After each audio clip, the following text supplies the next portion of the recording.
Since the early 2000s, the European Union has consistently, comprehensively, and in an integrated manner promoted and supported conflict prevention and peace building in Colombia.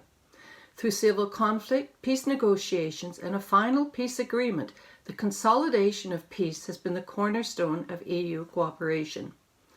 To maximise support to the peace process, the EU has utilised a panoply of instruments and modalities that include good offices, diplomatic activities, and high-level political and thematic dialogue. The EU has provided parliamentary support and engagement by the High Representative, its Special Envoy, and its Ambassador to Colombia. The EU lends support to the peace negotiations, and the EEAS and DevCo have worked jointly with Member States and the broader international community to sustain the peace effort. They have maintained a development program to address the root causes of conflict and a regional trade partnership to promote economic development.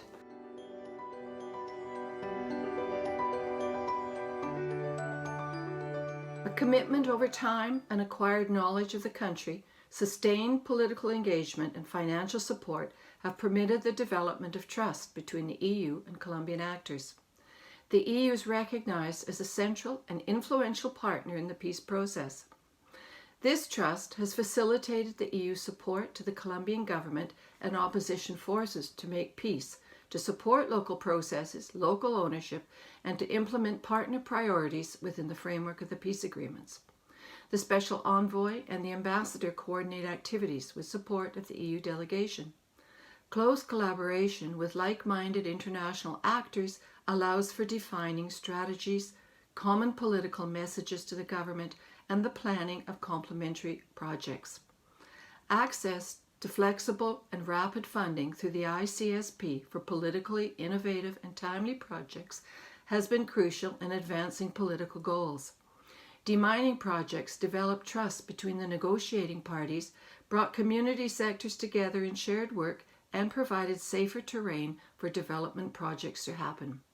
Finally, working with the Member States, the EU Trust Fund has provided added money to facilitate efficient and coordinated funding in order to strategically orient resources towards peace consolidation and long-term stability.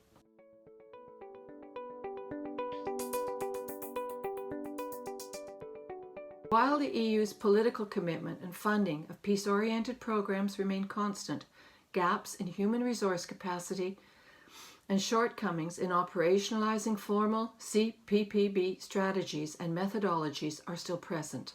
Formal annual training and capacity building in Brussels on conflict sensitivity, fragility, and armed conflict is offered to FPI field staff and headquarters EEAS staff members, while human rights staff also undergo annual training at headquarters. This training is available to some DevCo staff members, but it is not obligatory nor consistent among most field and headquarters staff. Most delegation staff in Colombia has learned peace building through work experience in a conflict zone. Other issues relate to project design and administration and affect delegation staff and implementing partners. Few projects have undertaken formal baseline studies, and all project documents do not clearly outline monitoring guidelines or indicators. The adoption of these studies and project tools would permit easier identification of progress or obstacles to achieving conflict prevention and peace building and other goals. Staff turnover and inconsistent training threaten to undermine the collaborative attitudes and integrated work within the EU delegation that have been attributed to the personalities and skills of those in charge and those working together at the time of this study.